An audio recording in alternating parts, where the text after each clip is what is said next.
Hey, everybody out there in podcast land. It is time for your latest edition of Sports Frenzy 2.0. I am the maestro, Kevin Crane. I'm the conquistador, Dave Height. Taping on the 3rd of November, 2021.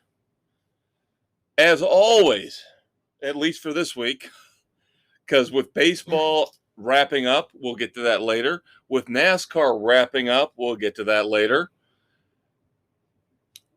NFL, as always, will be first, but we will be shrinking down because it's cold. It's cold, as George Costanza said. Shrinkage. I was in the pool.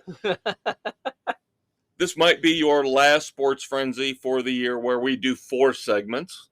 We might be going back down to 3 now with NASCAR and baseball wrapping up, but we will still continue to cover the NFL in segment 1. Yep, followed by college football in segment 2. Oh, boy, that's going to be fun. I can't wait to discuss the shitty poll. This is the shitty. Okay, we're getting ahead of ourselves. There's a preview. There is your preview. I told the conquistador this was not going to be a fun night for me. I was going to make sure we live up to our explicit label tonight. You're going to get 2 barrels from us tonight on that front. All right, NFL. The Bears, let's start with the Bears. The Bears put up a good fight. They played a phenomenal first half. And then the defense completely disappeared. That was what my concern was, too, was the defense. Justin Fields ran for 100 yards, actually played a halfway decent game. Yep. But the defense, 33 points they let up to Jimmy Garoppolo. Deebo Samuel is a great receiver. He is proving this year he is a great receiver. But my God, how many times could it be that wide open? That's what I'm saying. There is no George Kittle out there. And as far as running backs go, Elijah Mitchell is a rookie. They let him run all over him. Yeah, it was absolutely ridiculous. We've talked about Brandon Ayuk. Brandon Ayuk was supposed to be the number 1 stud in this offense. He's been invisible. So why don't you just double Deebo Samuel? Yeah. And fix that problem. Throw everybody else on the line to stop the running game. Make Jimmy G beat you. Yeah, they didn't. What do? Generate no pressure up front. 0. Garoppolo was out there. What was it? Somebody had said he was back there, was able to order a sandwich and eat it before making a pass. It was ridiculous the amount of time he had. Roquan Smith had the worst game of his career. Yep. He got pummeled in the run game. He got blown by on coverage and pass coverage. The secondary was non-existent completely.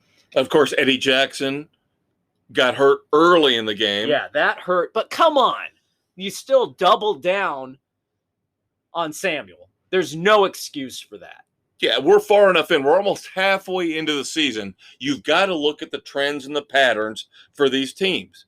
And I'll admit, this is one of the nutsiest, craziest, most cuckoo seasons I've ever seen in terms of injuries, players who are supposed to be good who are absolutely awful, players who we didn't know anything about who are all of a sudden starting to play like stars. Yeah. This has been one of the most weird, bizarre, and I'm going to say it outright, terrible seasons I've seen in a long, long time. Yeah, it's not been a good NFL season. Right. So, again, even though Nagy was away for the COVID situation, it still looked like a Nagy-run team. Yeah, you can tell his thumbprint is all over it. But I will say him not being there, you could see a better, cohesive offensive game plan. Things were run. They redid plays that worked. They stuck with things. There were no timeouts taken because they couldn't get a play in. I mean, it had a better flow to it. It did. I'll admit that. And initially, starting after watching the first quarter or so, like you said, you had a better feel for the team. The team looked better. You had a little bit of hope that this might be one of those few games left on the schedule that they could win. And then the second half began. Right. And I bailed early after that first series. It just looked so god awful. And I said, you know what? I am not subjecting myself to this crap. I'm going to accomplish something useful and get some yard work done. Yeah, and of course, I said the same thing, except instead of doing something useful, I went and switched over to the Martinsville race and saw that my driver was starting in the back and then got a speeding penalty on pit road. So I went back and watched the end of the Bears game. So I subjected myself to about 85% of the travesty. Yeah. But again, it compared to what they have been the last couple weeks, this was a better overall effort. But again, still not even close to what they need to be. That defense worries me. The defense worries me with that piss poor effort they put out there. Hopefully it's a one-off. What was it? Historically, they have not allowed that many yards since 2016. Yeah. And I'm beginning each and every year that passes, each and every year that goes by with the NFL, I am beginning to wonder, why would you even sign a free agent? Because all they do, and we'll get to a couple names involving free agency that will prove this point. The minute they cash in, the minute they get their money, they disappear.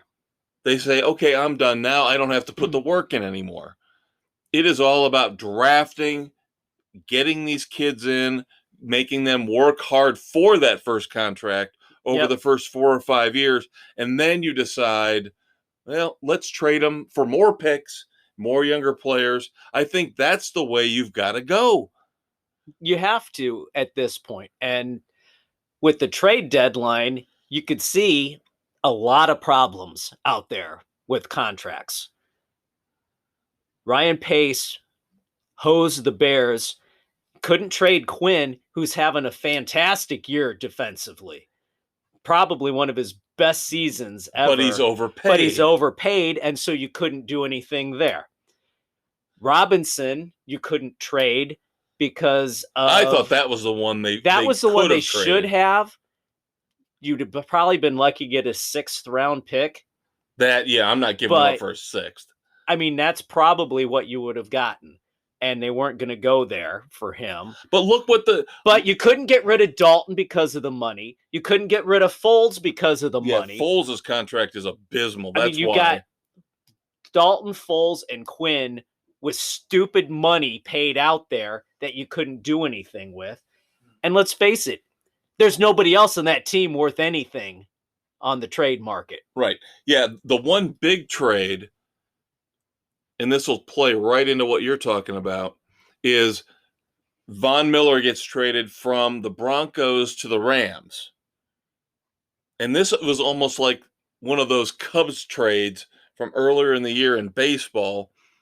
Like, I was up in arms, screaming, yelling about trading Rizzo to the Yankees, sitting there going, how the hell can the Yankees take on his contract? How can they afford it? Well, the Cubs paid the whole deal in exchange for, again, you're basically paying the money on the player's contract to get the players or the draft picks. Right. So that's what the deal was here with the Rams and Von Miller, because the first reaction I had is how the hell can the Rams afford to take Von Miller on? Yeah. Well, it turns out the Broncos are paying all but $500,000 of his contract, so they're basically paying to get the 2nd and the 3rd round picks back from Denver. It's like, Jesus God. I mean, the rich get richer, but at some point, the Rams are going to face a dead reckoning. Serious cap issue where they're going to just have to let people go. Right. You can't carry Stafford and Aaron Donald and Von Miller, This and Jalen Ramsey. This is an all-in and Leonard season Floyd. for them. This is a move. They know this is their window. This is, if they're going to win it, this is the year, and they're really going balls to the wall for it. Yeah, and you're right. I've seen a lot of people discussing just that point. What do you do if you're running a team? Do you do what the Rams just did and go, we're all in this year, and then 2 or 3 years down the road, be damned? Right. You can rebuild it. Right. It's going to be interesting to see how this all works out. Now, they seem to have a GM who kind of has an idea of what he's doing.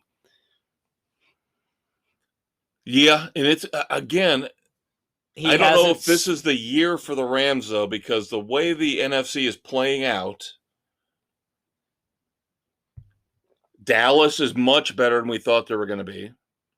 They still have their issues, though. Well, of course, Dak sat out this past Sunday. They still won, and we'll get to the whole weekend of the backup freaking quarterback, which I just, again, this tells me this whole year is just a wash. This is like the Twilight Zone year for the NFL.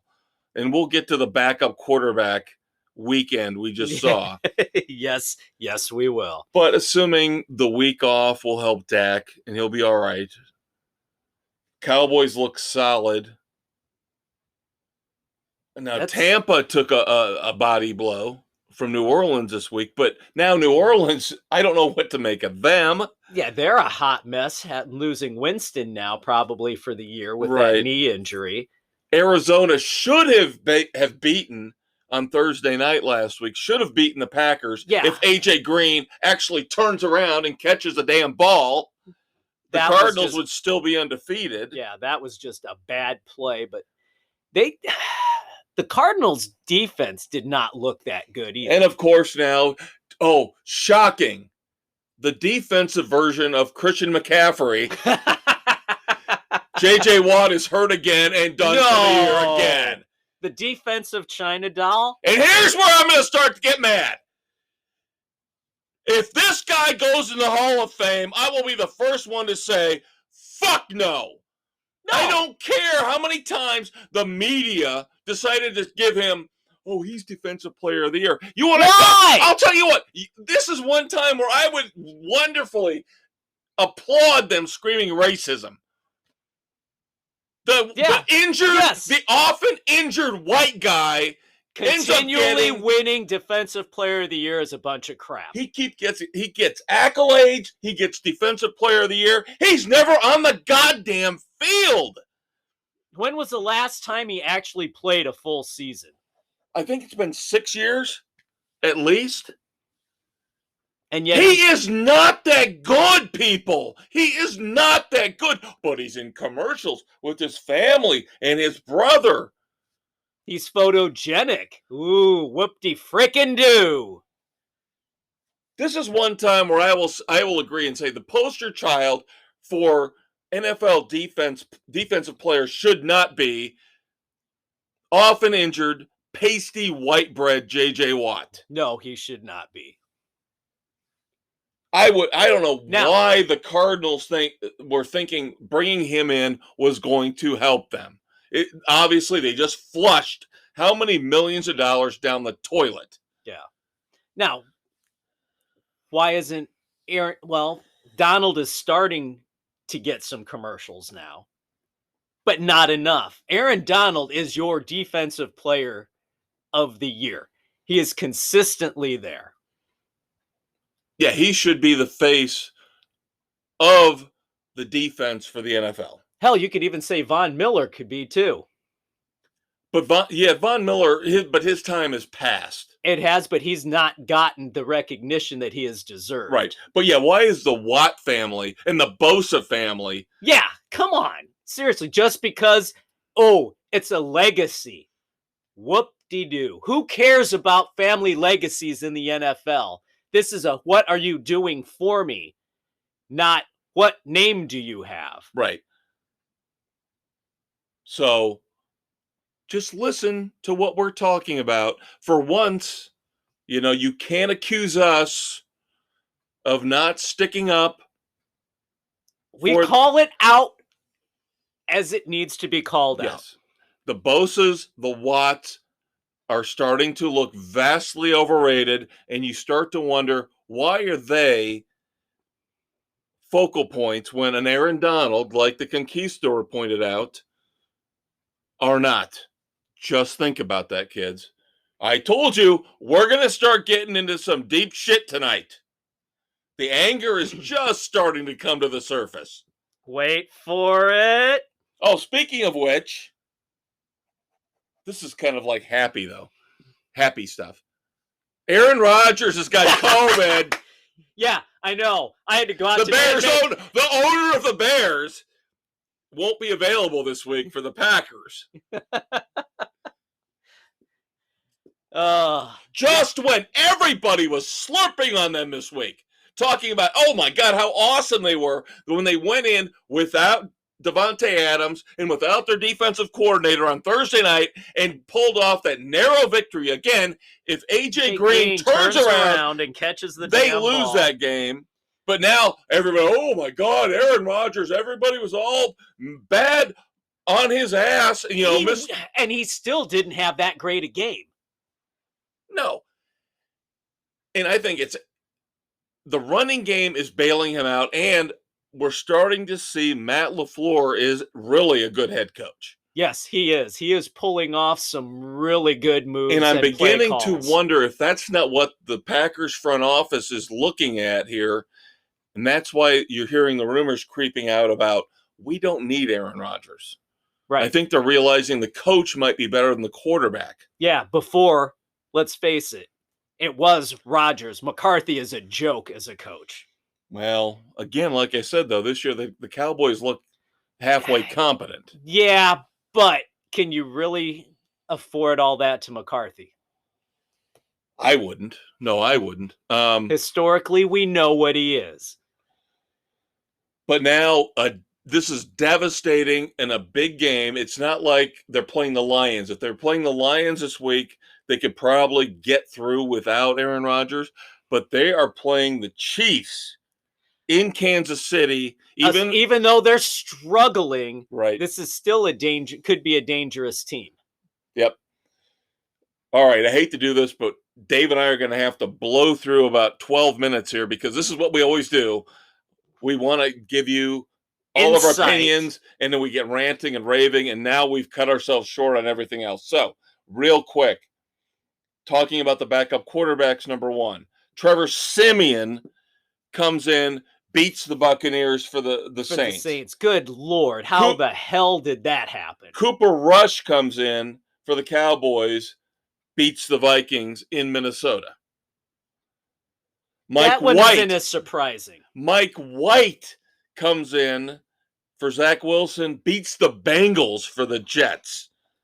Crazy. And of course, Geno Smith, this one isn't as shocking, but Geno Smith actually does show up, perform halfway decent to beat the Jaguars. Yep, he didn't Geno himself this time. Right. But these are all backup quarterbacks. Yep.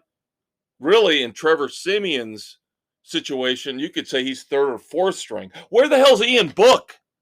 Ian Book, I thought, was the third stringer. That's what I thought, but they picked him up, and I guess they just have Book running the practice squad. I don't know. I mean, it's crazy. Oh, my God. Now, is Book going to be the backup? I mean, is Hill even close? I think Hill's close to coming back. Taysom Hill should be close, and he will probably take over.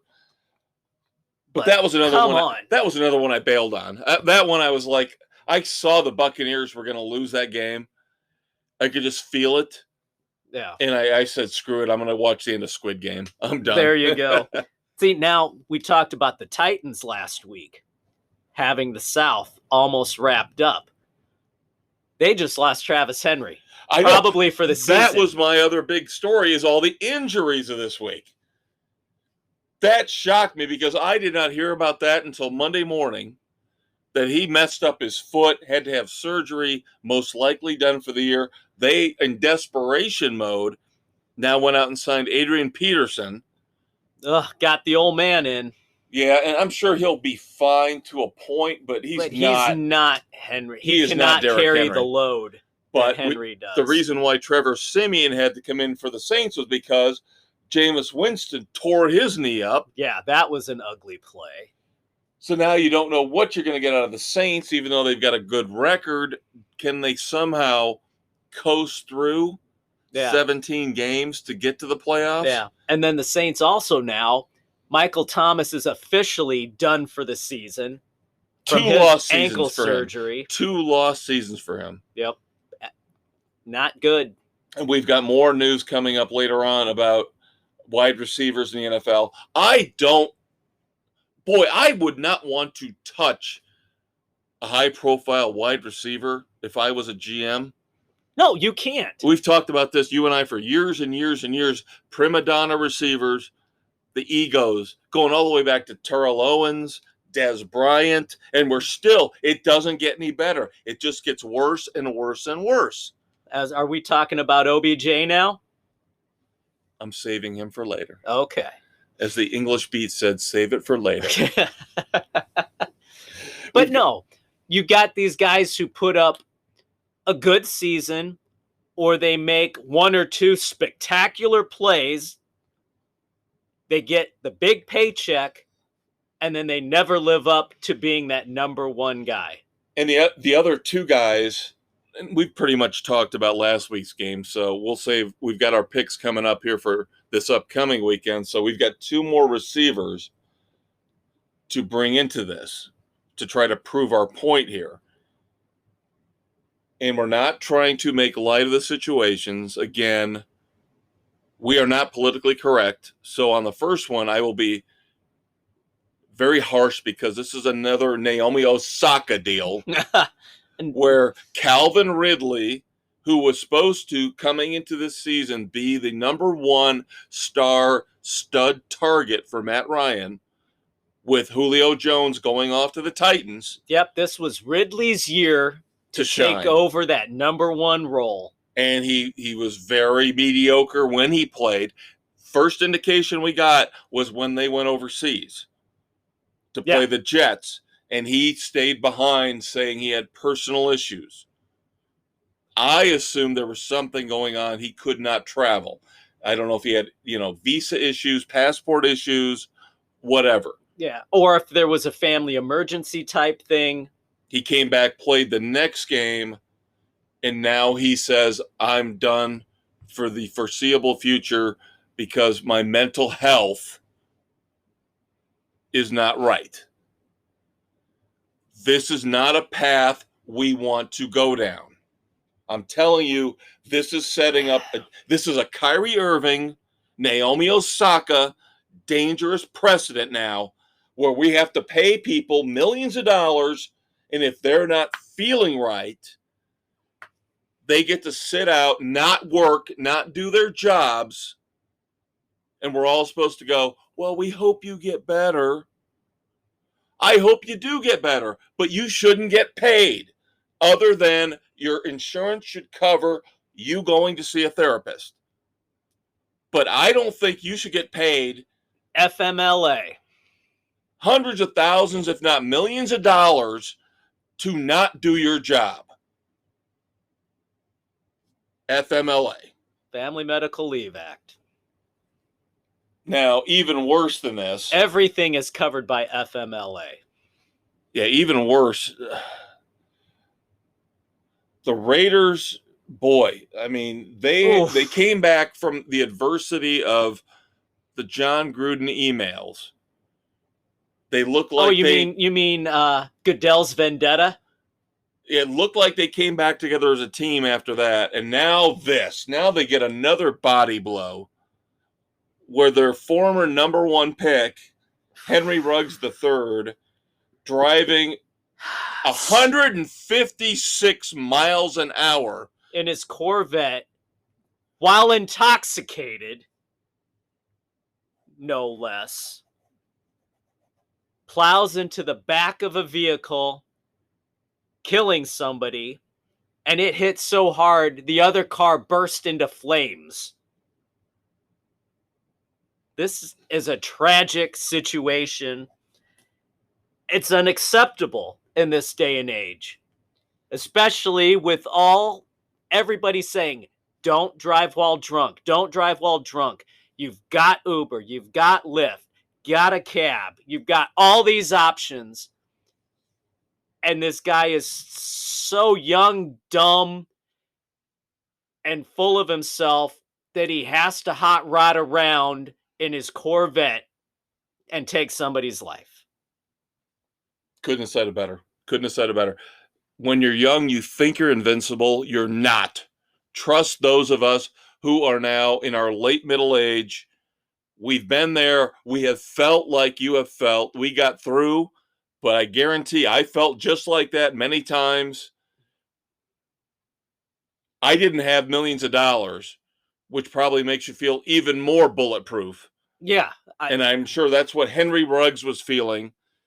Now he's killed somebody. Here's my one concern, and we've got to get to our lives picks. Destroyed. We've got to get to our picks, but here's my one big concern on this. He should be punished to the full extent of the law, and if we get this whole celebrity treatment crap again,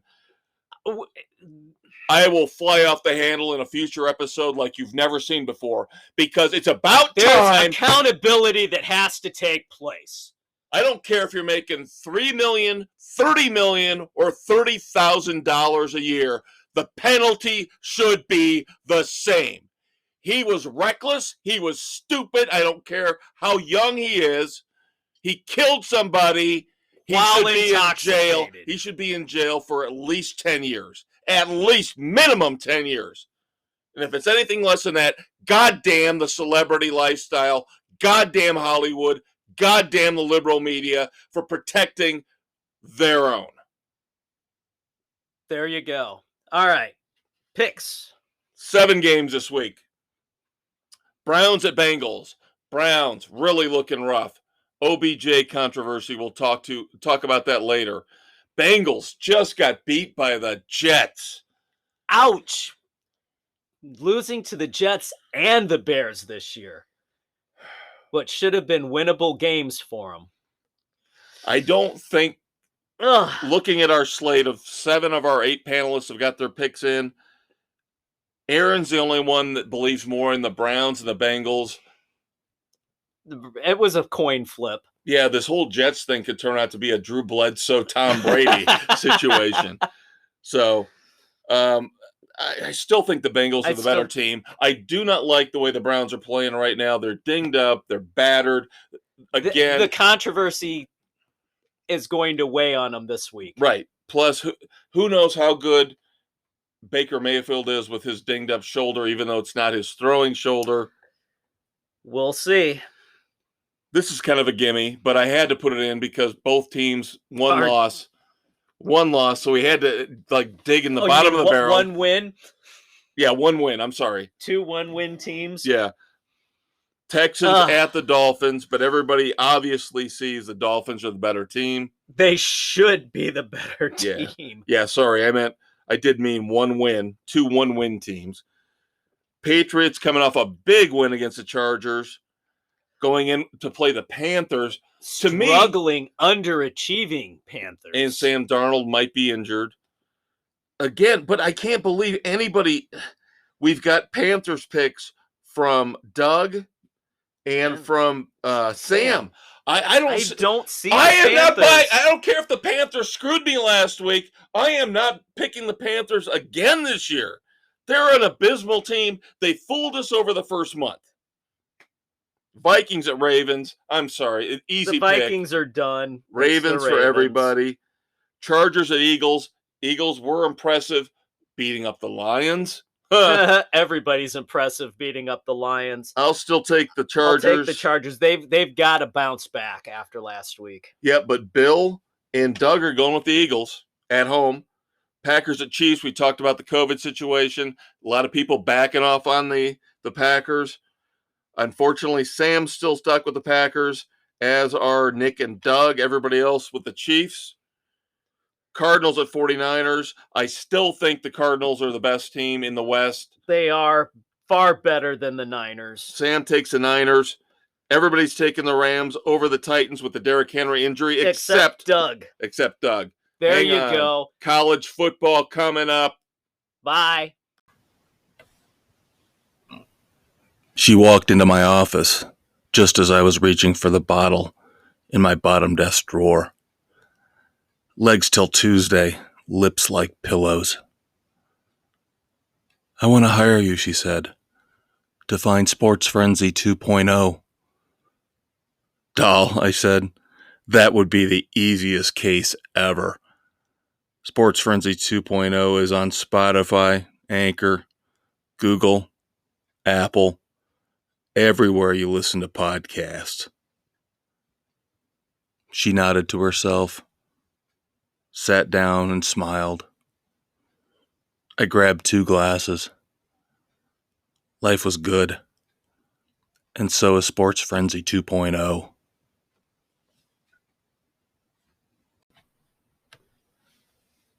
Hey kids, welcome back to segment 2 of Sports Frenzy 2.0 here as we record November 3rd, 2021.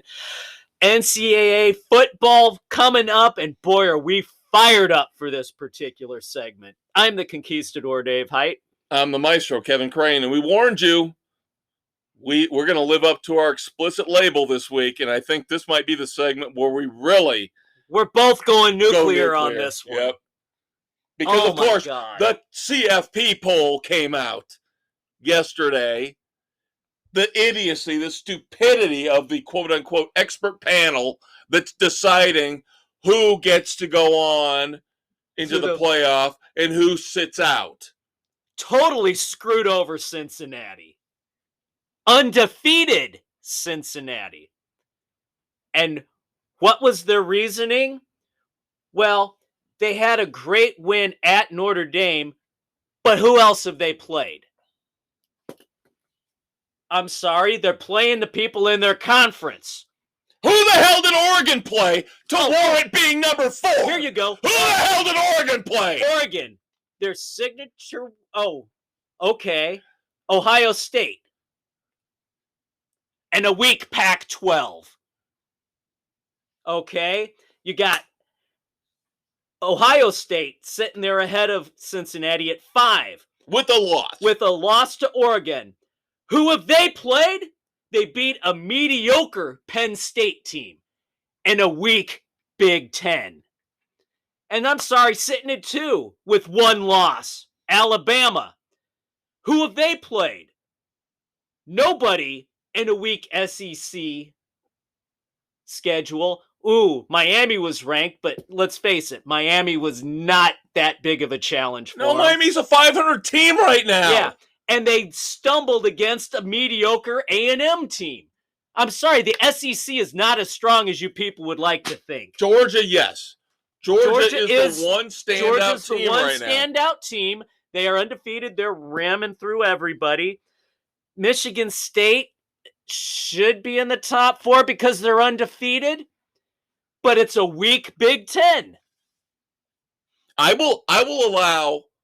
And yes, I'm going to be pompous and arrogant here because this is Sports Frenzy. We've been doing this for 30 years. We know what we're talking about. So I am going to be arrogant and tell you people in the college football playoff panel, I will allow Michigan State because when they lose, you better drop them out and drop them out hard, long, and deep into the poll. Yeah. And I'm sorry, these are the same people who put Michigan at 7? Well, do you notice the love for the Big Ten is the thing? Do you notice why? You've got Michigan State at 3, Michigan at 7, just getting Ohio beat. State at 5. Right. 3 teams out of the top 10 are Big Ten teams, 2 of which have a loss, and we're only halfway through the goddamn season. A little over halfway through. It's fucking ridiculous. And I'll tell you who else got screwed, and I would not normally stick up for them, and they have not played well. But why is Oklahoma 8th? Undefeated Oklahoma 8th? Yeah, I'm sorry. There's the big... Where's the logic there? Where is the logic? Your top 4 should be Georgia, Oklahoma, Michigan State, and Cincinnati. And I could live with that. I could definitely, at this point in time, live with that. That should be your top 4 right freaking there. All undefeated. If you want to make the argument Alabama sneaks in because they are probably better than Michigan State, that's fine. But I'm still going to go with the record for right now. You have to. I'm sorry. I don't care. If you're undefeated, you should be higher than a one-loss team, regardless of what freaking conference you're in. Oh, by the way, is Wake Forest undefeated? I believe they are, so they could be on the Ninth? outside looking Ninth? in. Ninth. Ridiculous. And again, the ACC is definitely weak. But still, they have played who they've been scheduled against. They have beaten them. This, again, we rip It's on the NCAA. absolute This is crap. not the NCAA, though. This is another entity. These are Every time supposed they to be try your to college fix this. football playoff experts, Right. who are freaking morons getting paid by all the big conferences and all the boosters. Tell me somebody's not making money on this bullshit. We have ripped on the NCAA, especially you. I have stuck up for them more than you have. But now this is supposedly a completely different entity altogether. And they still fucked it up. And again, they admit, this elitist system admits we don't care about anybody outside the Power Five, as we're seeing right now with Cincinnati, because Cincinnati is not in their little glorious Power Five. Because they aren't bringing in the big TV money. And we have heard over the last couple months some of these head coaches talking about this and basically saying that. Yeah. This was, now Bob Huggins, it's basketball, but Bob Huggins said that. He said, I want to set up a separate tournament like football's got for basketball because the smaller schools don't bring in the money that we do. So screw them.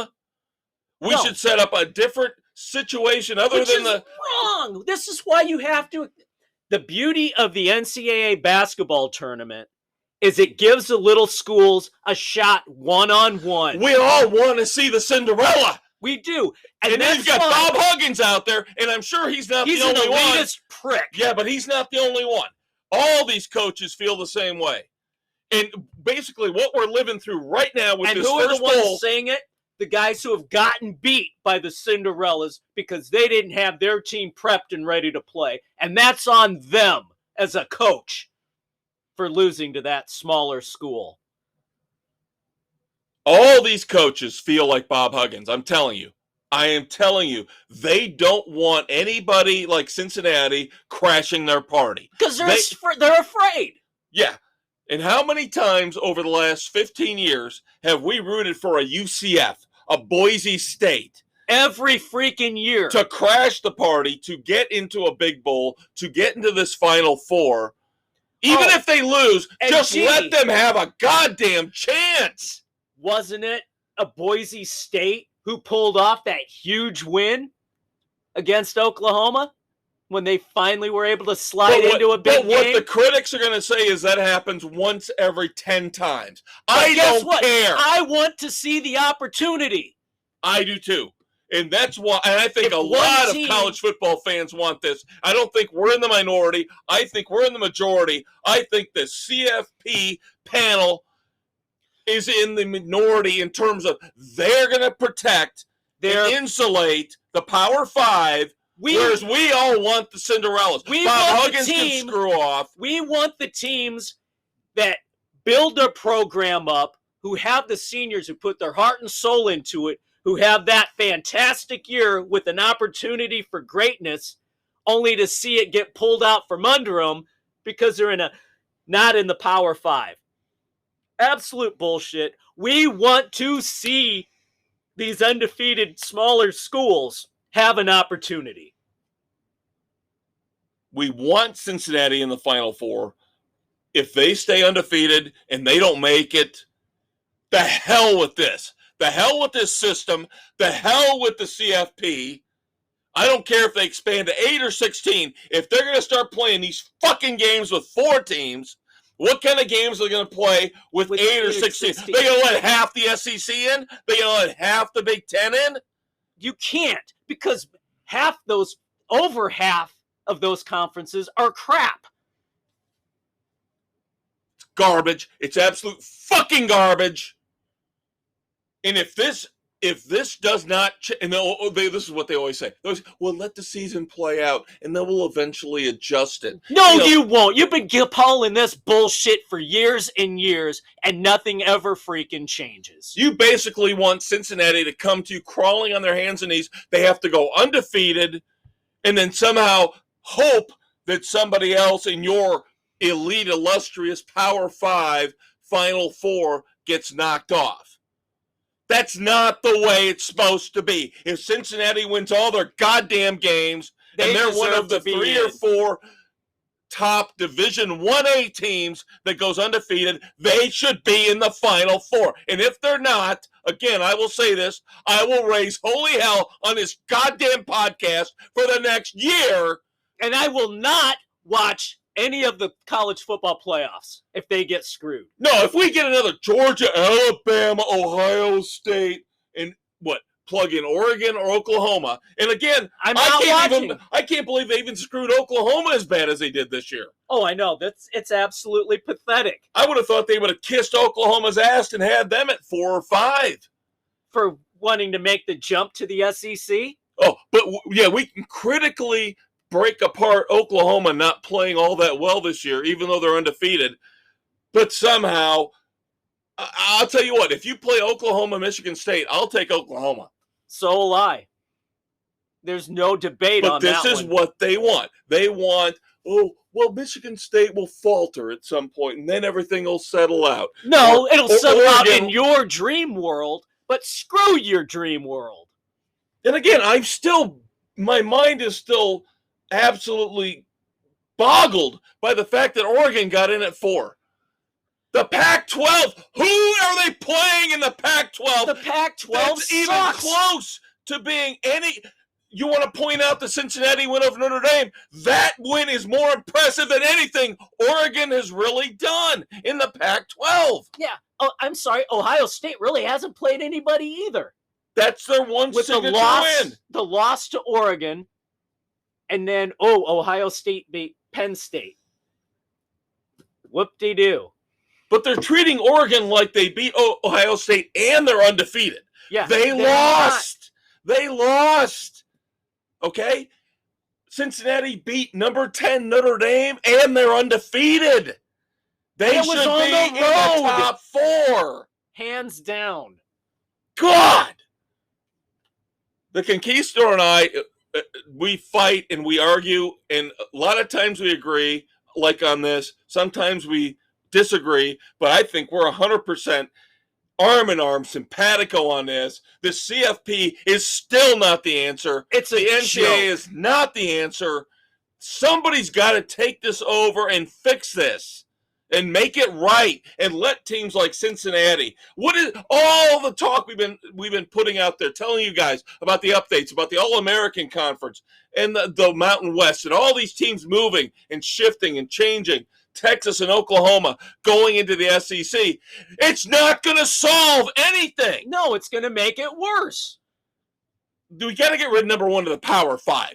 The Power 5 has got to disappear. That's absolute crap. It's the equivalent of going into the NFL and saying, well, we count the AFC West and the NFC South more importantly than we do all the other divisions because there's better teams in them. That's not how it's supposed to work. It's not how it's supposed to work. No, it's not. We'll acknowledge the fact that maybe the SEC schedule is harder. Is it, though? I'm just saying marginally. I'm saying marginally. They act like it's the be-all, end-all. I'm sorry. What the hell ever has Mississippi State done? What's Mississippi done? Vanderbilt's a joke. What the hell does Florida rarely shows up? Florida hasn't been good in a decade. Tennessee? Tennessee's been a joke for a decade. A&M? Kentucky screwed us last week. It screwed me, not you. But yeah, Kentucky's so good. They're still ranked. They're still ranked. Arkansas's not that good. I mean, they came out of the They've lost 3 games in a row. Yeah, I'm sorry. The SEC is not the be-all, end-all conference. You've got 2 good teams in it. End of discussion. That's it. The rest is a joke. You can't compare. Oh, yeah, but the excuse is going to be, well, they all beat up on each other. Well, That's why they're all, bullshit. they're That's all because, like 8-4 or 7-5. how about you actually play some real teams How about out outside of of the conference? conference? How about you step up and play Cincinnati? Hey, Alabama, instead of putting those 1 or 2 cupcakes on your schedule, why don't you go to Cincinnati or even just go to Boise State or somebody like that, out of conference, out of the Power 5? How about you play Oklahoma State?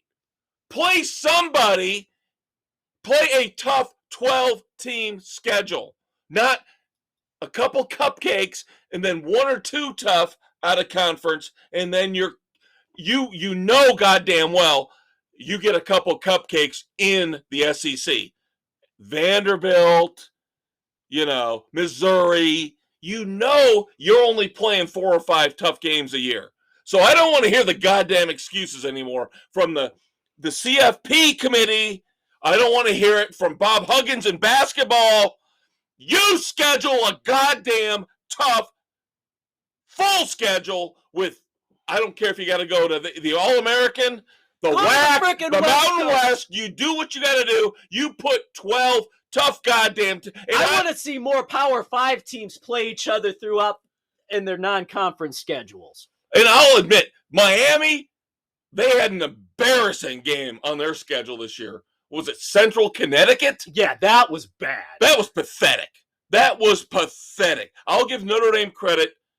One of the rare few times, you people better hit the record button right now.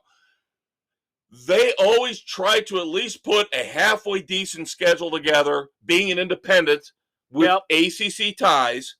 They try to at least, they played Toledo. That's not a terrible game. They always play Navy. That's a traditional game. Yep, that's never going to change. Sometimes I have issues with how their schedule falls in terms of the ACC, but don't play this Central Connecticut crap like Miami. Alabama had one similar to that this year. Yeah. I know they did.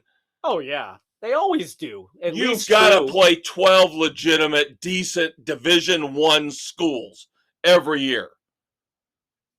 And I am so tired of this arbitrary crap.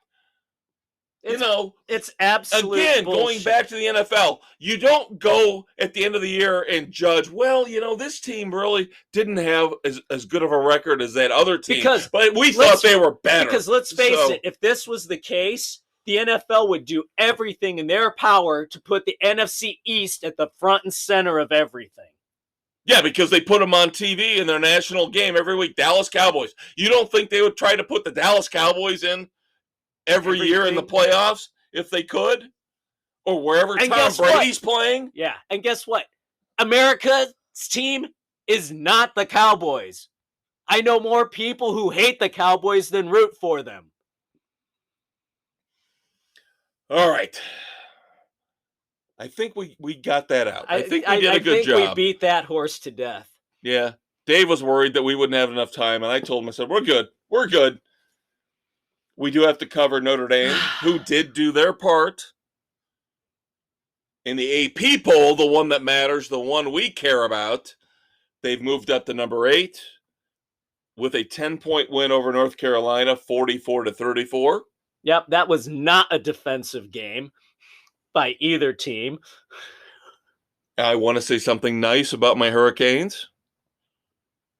For the second week in a row, I think we found our quarterback. For the second week in a row, we beat a ranked team. After the abysmal start we had, after the awful start we had, they beat North Carolina State last week. Now they beat Pittsburgh. They're on a roll. Kyle Van Dyke looks like he's a real deal, and I'm going to tell you something, kids. You still need a coach. Yeah, I think he's going to get another year. I think he is, because Van Dyke has played out of his ass the last month. But here's my lesson, and don't take this as racist. If you do, fuck you. But sometimes Miami is a program that needs a drop-back pocket passer. They have been trying for now a decade and a half to get one of these hybrid Lamar Jackson. It works for some programs. Okay, that's fine. It doesn't work for the U. I'm telling you, the U is a pro-style program. It has been that way since the mid-'80s when Howard Schnellenberger set it up. That's why Ken Dorsey succeeded. That's why Jim Kelly, Vinny Testaverde succeeded.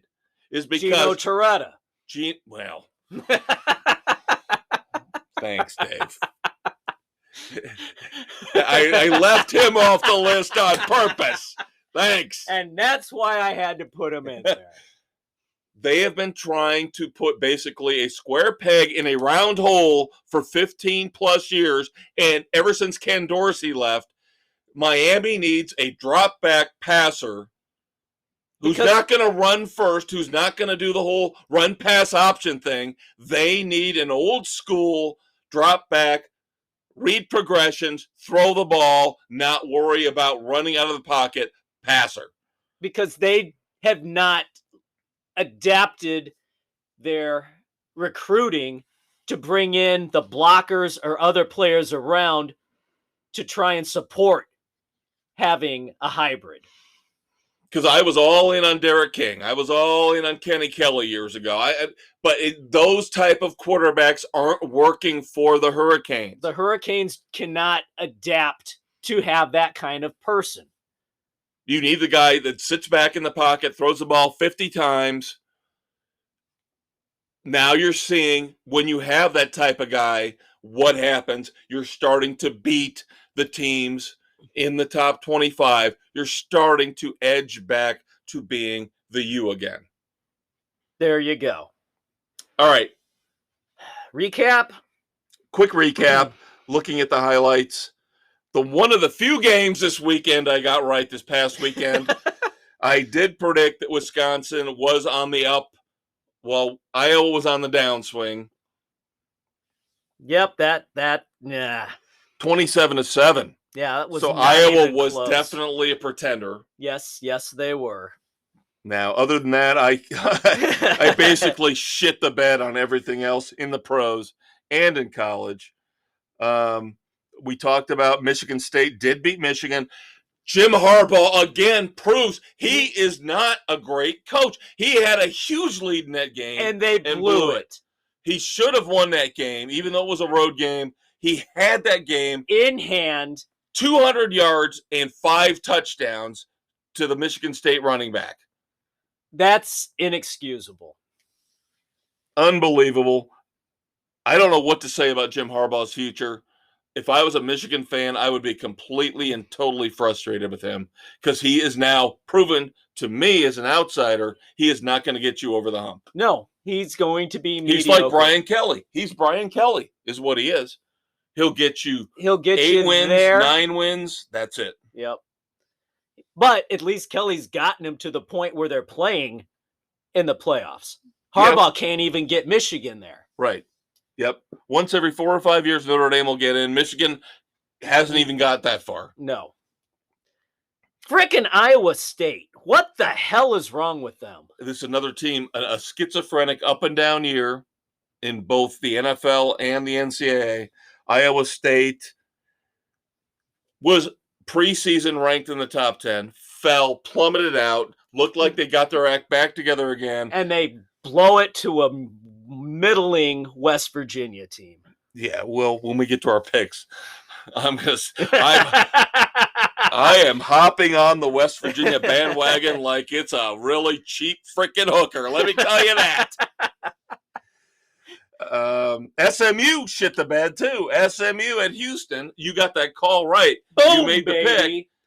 That was a close game, and I knew SMU was due for a downfall. We'll skip ahead here. Auburn again. We talked about Auburn last week and how we didn't believe in them, and they screwed us. And Lane Kiffin screwed us. Auburn ends up beating Mississippi. So Lane Kiffin, like Jim Harbaugh, can't win the big games. Yep, again. And I still don't believe in Auburn. No, I still don't. I can't. And Kentucky, we just talked about Kentucky.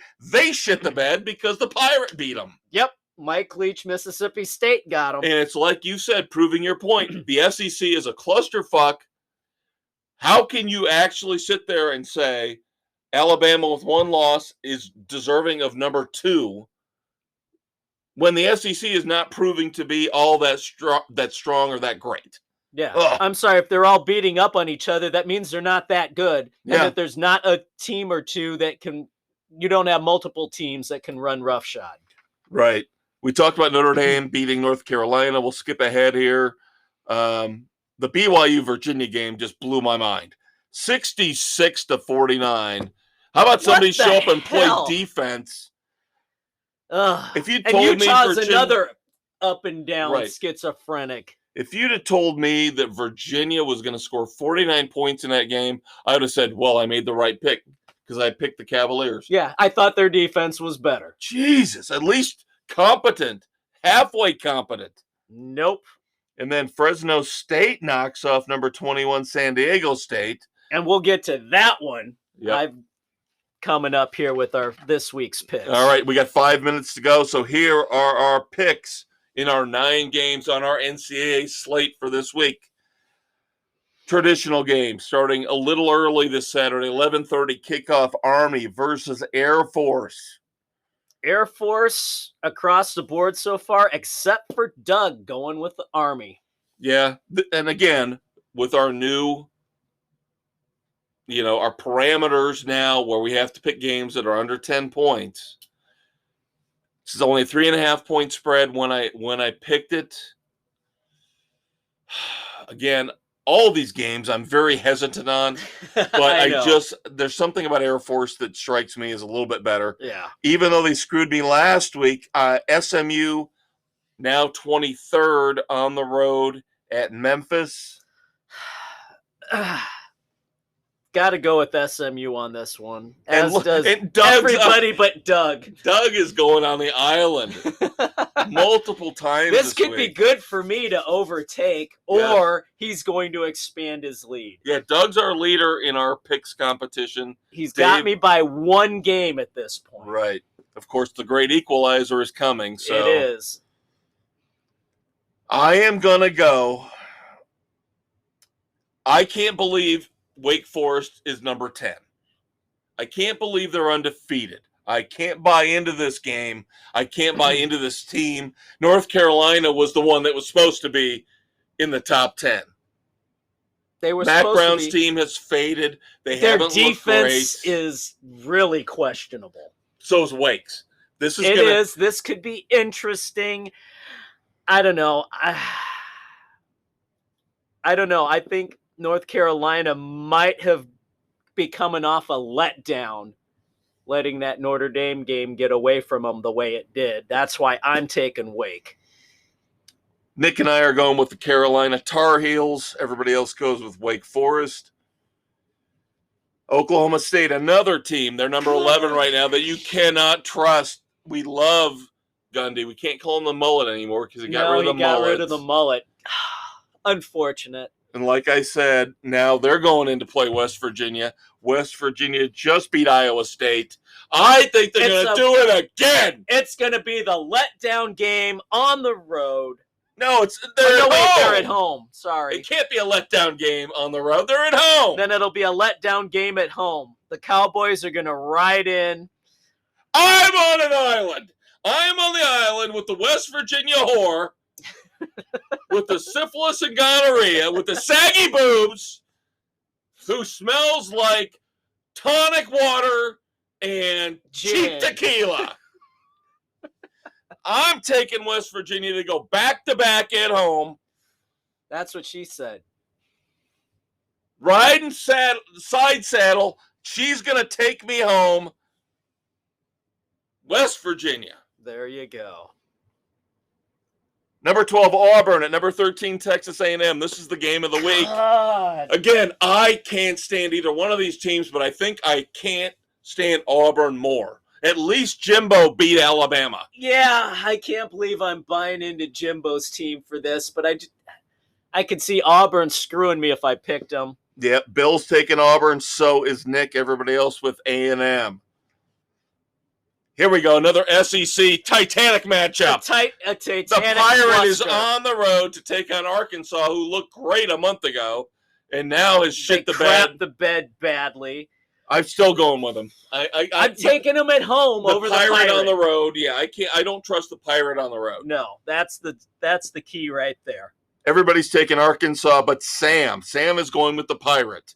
Mississippi State for him. Tennessee at number 18, Kentucky. Screw Kentucky! I am done believing in that team. Another team I can't believe in. I can't believe in Tennessee.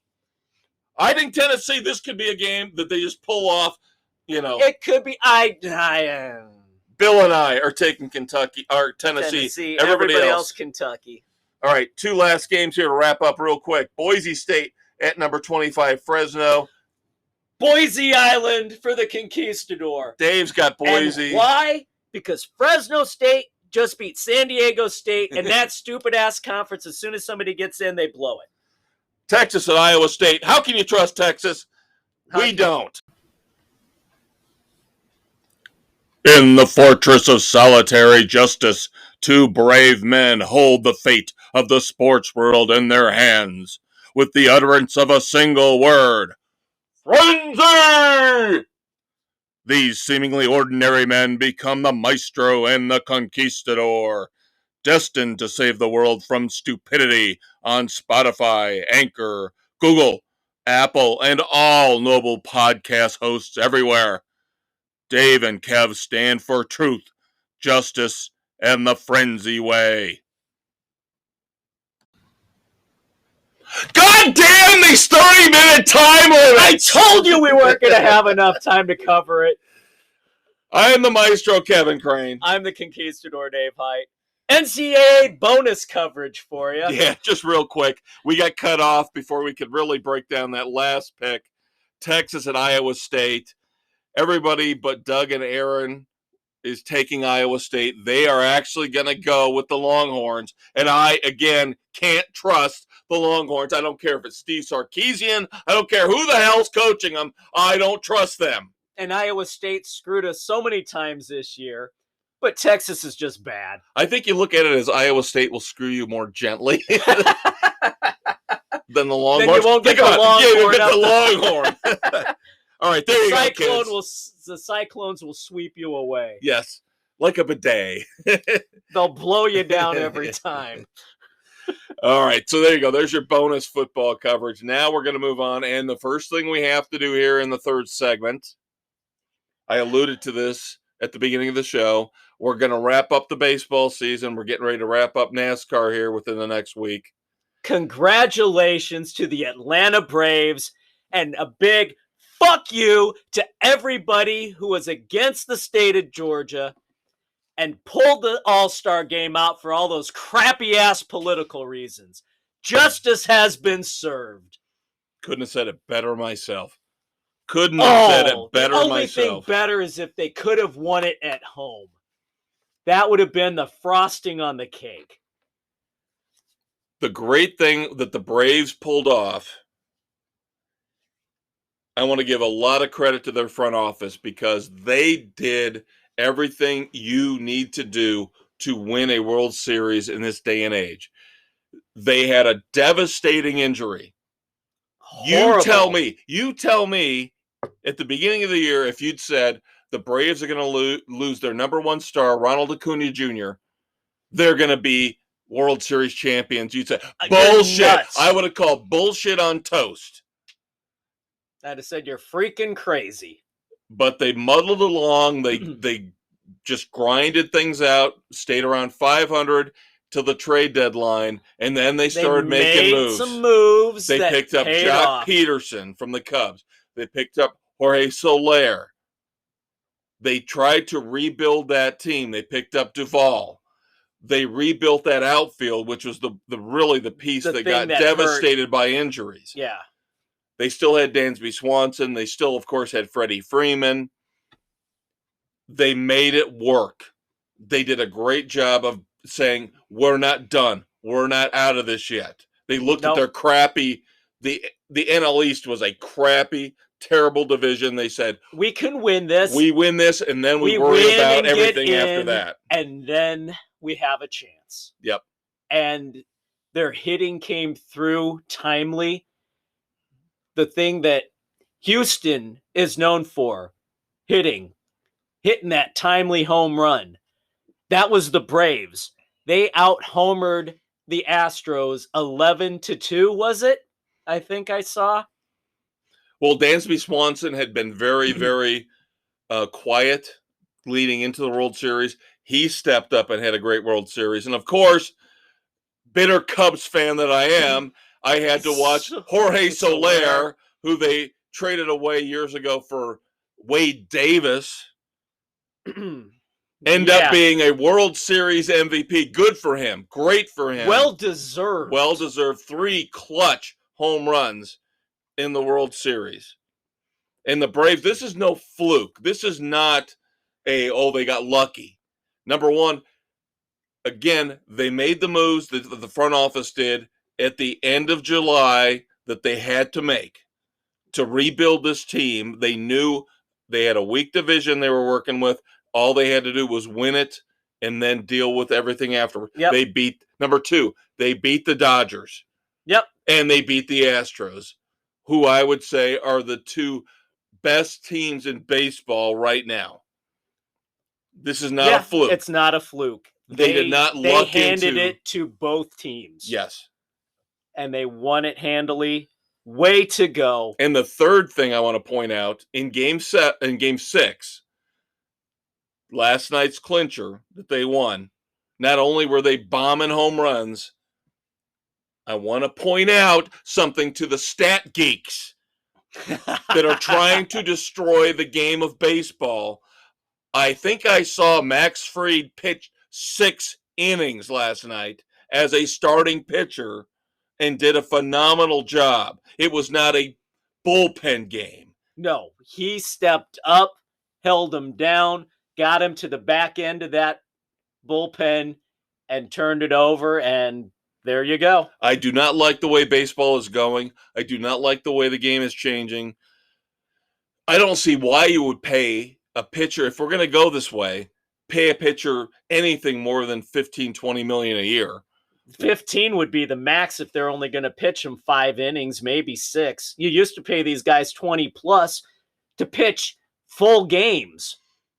Maybe Atlanta learned something from what we saw with the Rays last year, where they tried to play the analytics game, pulled Blake Snell out. And it bit them in the ass. Now Atlanta says, screw that. Our good young pitcher, we're going to let him go as long as he can. And Atlanta's pitchers did what the White Sox pitchers failed to do. The Astros hit fastballs. The Braves were throwing off speed, changeups, keeping them off balance. White Sox tried to overpower them, and that's where they failed miserably. So overall, I actually did watch more baseball in the postseason this year than in years past. I don't know why, but I was very intrigued. It was a really good group of teams. It was. There were no flukes in there. You know, you had the Red Sox, you had the Brewers, who are a really good team. They're a solid organization. You had the Giants. It was really the teams that deserved to be there. So that's why I ended up watching more this year than maybe years past. Atlanta wins 4-2, 4-2 over the Astros. Here's a little bit of trivia to make you feel really old, Conquistador. Really old. The last time they won. The last time they won. I saw this today, and I give props to Yahoo Sports for putting this out there. The last time the Atlanta Braves won the World Series, eBay was 55 days old. 55 days old. Wow. Yeah. We're old, man. We're old, man. There you go. So speaking of a guy who thinks he's old, the news just broke today. We can debate what I don't think he's a Hall of Famer. I don't know, but Buster Posey is retiring. Okay. As a catcher, obviously the line to cross for Hall of Fame consideration is a little bit lower than it would be. But I always thought he was overrated. He's okay. And he had a lot of years there in the middle of his career where he lost a lot of time for injury. Yeah. He doesn't stand out as a Hall of Famer. Yeah, I agree. Nope. Managing. Here's an interesting thing that happened. We railed last week. We railed last week on the Cardinals for their, I think, little insidious, stupid move. Yeah. You know, and I still think the guy's a rat. You promote the bench coach to the head coach. There's something wrong. Fire the head coach, even though he got you into the playoffs again after a massive winning streak. This one really shows you how baseball and the economics are so disparate, so miles apart. Bob Melvin was under contract with the A's. They gave him permission to go ahead and interview for the Padres job, who everybody would have killed for. Right. Duh. With that team. And Melvin's like, sure, I'll take that gig. Yeah. If you're going to let me go, fine. And that tells you how cheap the damn A's are. Yeah, they're still dealing with their stadium issues, but to let a manager like that go, one of the top managers in baseball, to let him walk away, no compensation. Right, no trade. Remember, no trade at all. We've seen that happen in the past in football with John Gruden. We've seen that in the past where you've traded managers or head coaches for draft picks or players. They just gave him permission to interview and said, there you go, we'll let you out of it. Yeah, we know it's a better place for you than what we have to offer. We're not going to pony up the money to keep you. We're not going to pony up the money to put a team together. So, Rob Manfred, this is a sign that your league is not right. You need to fix this. And of course, now we're in the off season. Now the hot stove has begun, but we have that lingering black cloud. Is there going to be a shutdown? Labor stoppage. The new collective bargaining. Oh, my God. And baseball is the worst when it comes to this. Neither side communicates with the other. They're absolute morons and do not know how to negotiate. It's pathetic. This has been going on for, 100 years? Where they can't get their shit together? Yeah. And like we just talked about earlier, with the starting pitchers,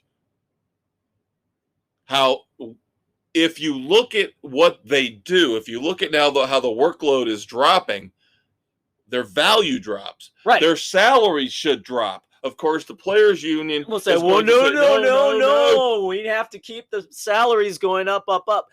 Why should they go up when you're playing less? Right. That makes no sense to pay more for less. And especially if they're going to put the universal DH in. Right. Then they don't have to even worry about in the National League hitting anymore. And let's face it, they didn't hit anyway. Right. Now, this goes back to my team, the Cubs, with their pledge, we're going to spend money this offseason. Well, now, are they really going to, or are they going to use the excuse of, we don't know what the labor situation is going to be like? They're going to fall back on the labor situation. So they're going to basically force feed us that same damn team we saw at the end of September. Right, because they put all their money in a new GM, a new assistant GM.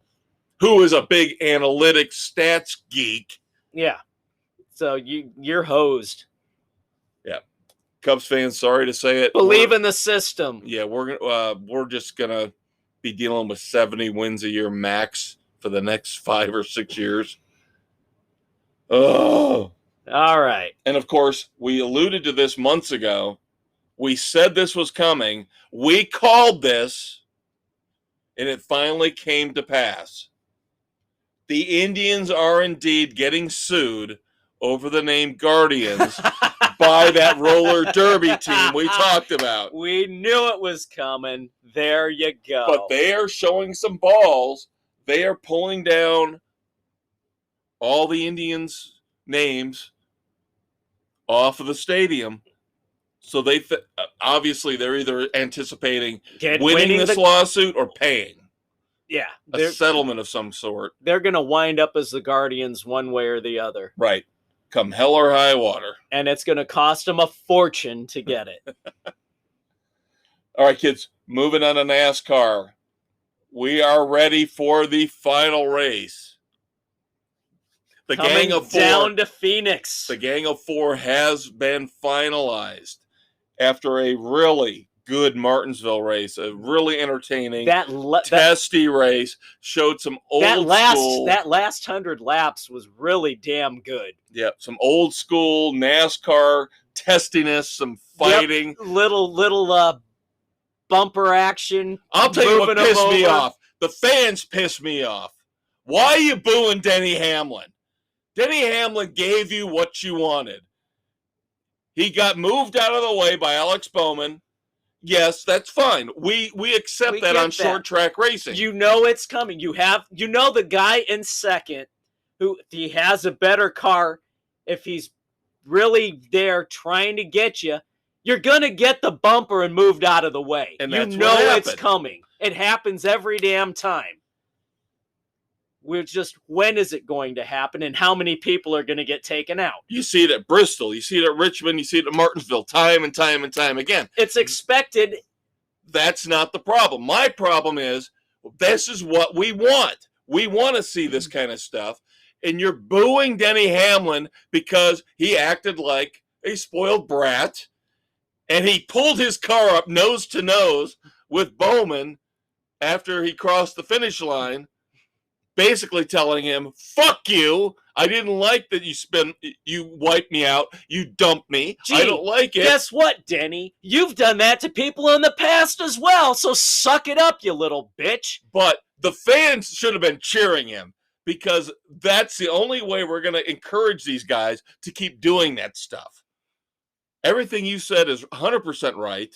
Suck it up. Suck it up, you Butter. Blew it. It's like Kyle Busch, of course, who now is in sensitivity training for calling Keselowski a retard. The last couple weeks, he was bitching out Bubba Wallace at Kansas for not getting out of his way.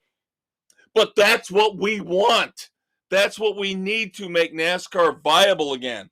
But so booing Denny Hamlin is not the way you should react. You should cheer him for being a little spoiled bitch. That's what I'm saying. It's counterintuitive. No, it's not, because what he did still got a reaction out of the fans. And they are going to respond to him one way or the other. You get the response, there you go. I would have preferred cheering. Because this is why when you boo Denny Hamlin and you send Kyle Busch to sensitivity training, you're sending, to me, the wrong message. You're telling these guys, we don't want you to act like this. If the fans at least had cheered Denny Hamlin for being a little bitch after Alex Bowman rightfully dumped him. I've been on the other side of this. I'm not cheering Hamlin for it. I'm going to boo him for it. I've been on the other side of this. I have seen Jeff Gordon dump Rusty Wallace, and I was pissed off as hell and wanted to literally drive down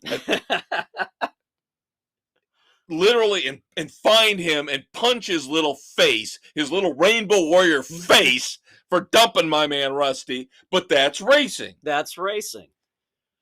But booing Denny, you should have cheered him for his response. I'm not saying Alex Bowman was wrong, but we need to cheer the negative in NASCAR because that's what makes the sport better. I'm sorry. That's what makes it better. You need the visceral fan I want reaction. Kyle Busch acting like a little bitch. I want Denny Hamlin acting like a spoiled brat. I want Keselowski to act like a retard. Yes, and we're saying the word retard, and we're not going to sensitivity training. That's what makes NASCAR fun, is the fact that's what makes it different. That's what separates it from the other sports, is their emotions are raw, Kyle. And they're out there. Suck it up, Kyle, because guess what? Keselowski outraced you. It was a fun race. It This is what NASCAR wants. Damn This is why they set the playoffs up the way they have. Is because you had Truex and Kyle Busch basically neck and neck with Keselowski right behind them. Yep, they were. Oh man, that was a hell of a run between those three. And with Truex's car beat up like it was, you didn't know how much he could put into it, if he could pass people. He made that one pass that got him into the Final Four. That's what makes this work. It doesn't work for me early on.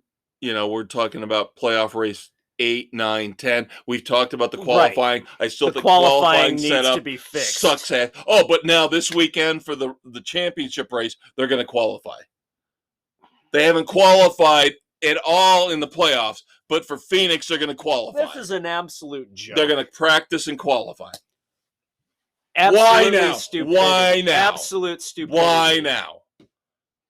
After all these races, why now do we have qualifying and practice? Because they listened to this podcast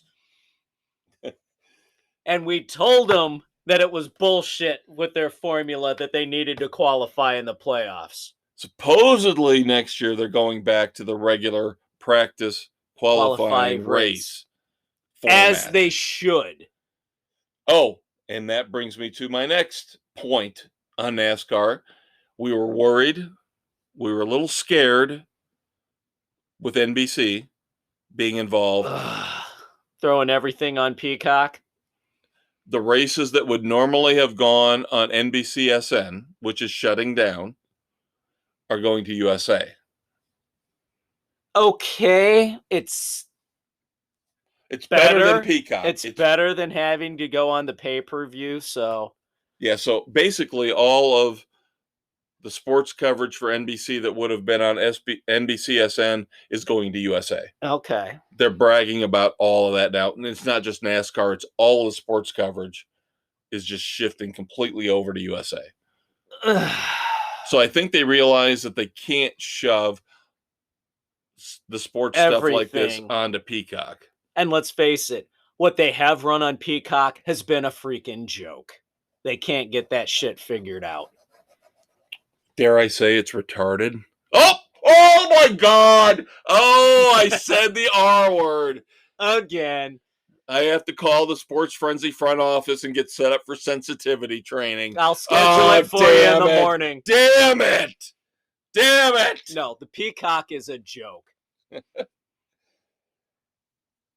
I know you don't like to talk about video games so much, but the new NASCAR video game, Ignition, NASCAR 21 Ignition, just came out last week.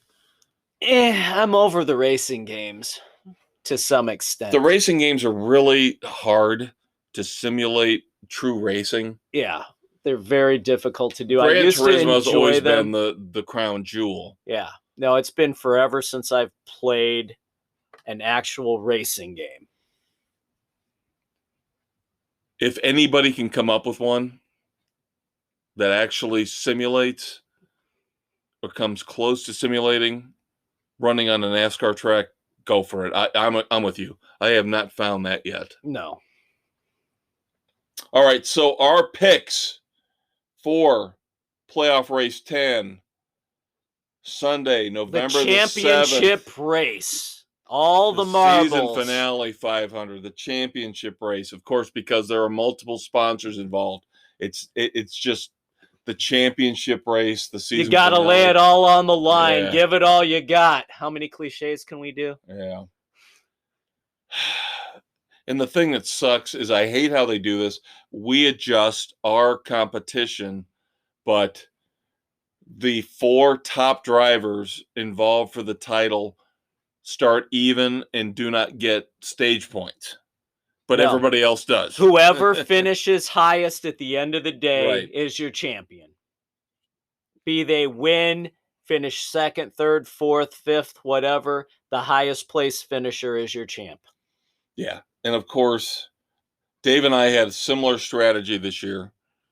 We knew who we wanted to keep, because for us, the goal is make sure the guy you're saving for the end is going to make the Final Four. Right. That's what we wanted to do. But of course, you get fucked up the ass along the way, so it doesn't do you a goddamn bit of good, which your strategy plays out at the end.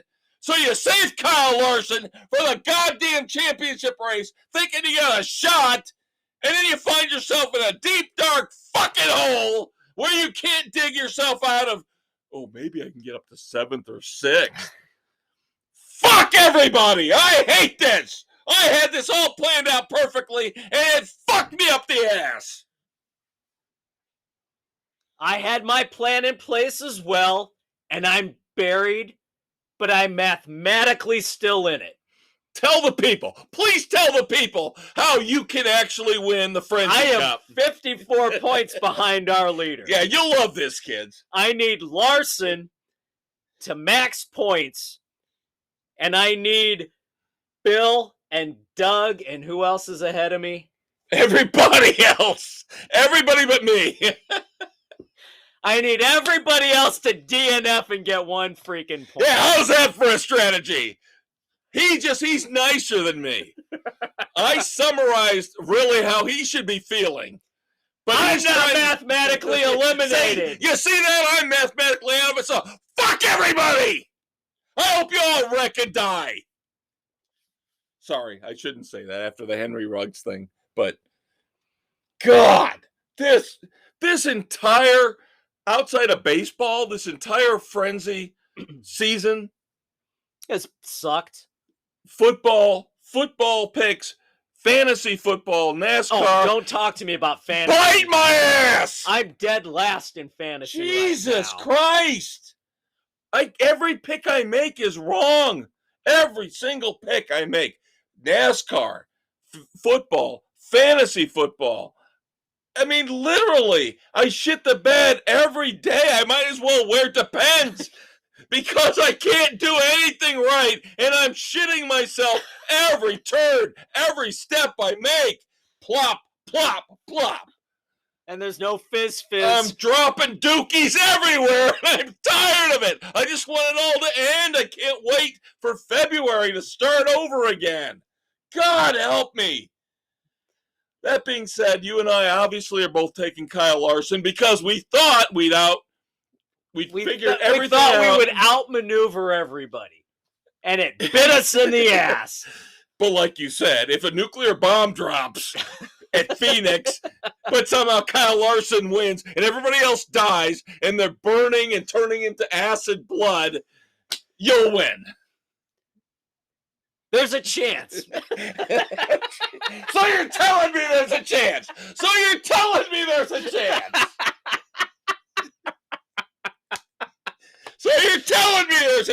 a chance.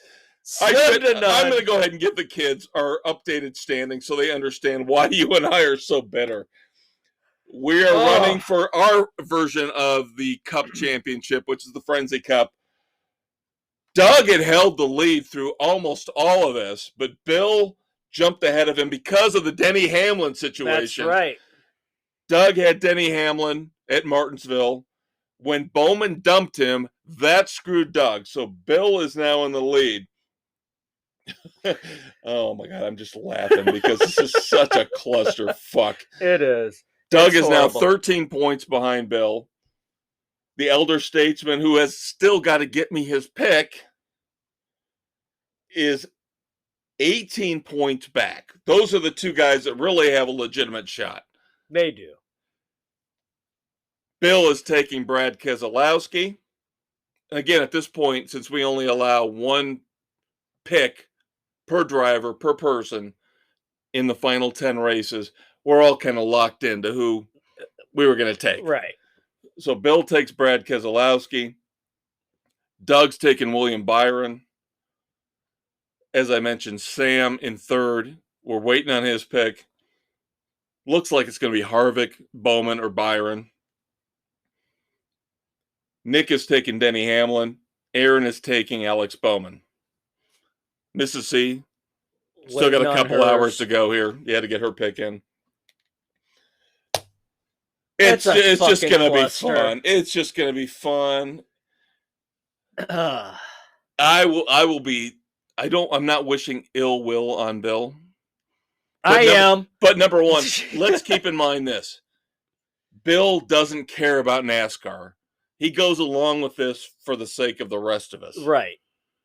And he's already won the Frenzy Cup before, and he might win it again. God so what does that say? God help us. And number two, again, not wishing any ill will on him, but wouldn't it be freaking awesome if something happens?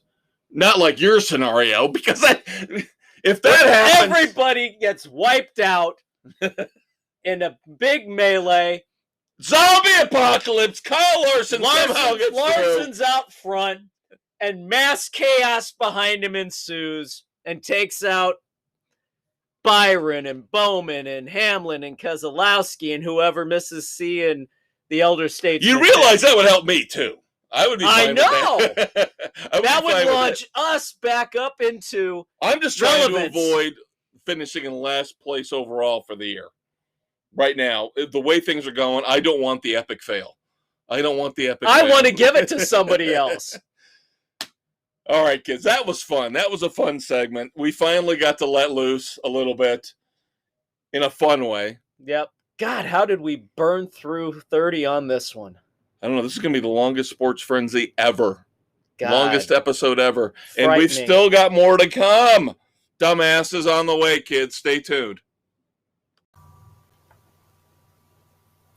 Hello, friends.